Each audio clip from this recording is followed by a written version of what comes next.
When Aprilia wants to take a motorcycle to the next level, this is the motorcycle you have to look at. This is a 2019 Aprilia RSV4 1100 Factory Edition.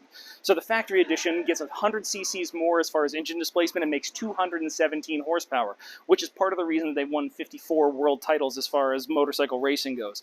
On top of that, you get all kinds of different technology that goes along with it. You've got these aero-inspired carbon fiber pieces, an upgraded Aprilia titanium exhaust. It's a full titanium exhaust system. And then you have the full APRC suite of technology, which includes traction control, cornering ABS, wheelie control, slip control, and a variety of other different things that are meant to make this super safe for people that are out on the racetrack. If you're looking to be a weekend warrior, it might be a bit of a strong start, but ultimately for an experienced racer who also wants to ride their bike back home from the track, you can't really get many better options than something like this. And this is kind of cool because this has 0 miles on it, so it's basically a brand new bike ready to go to somebody's home.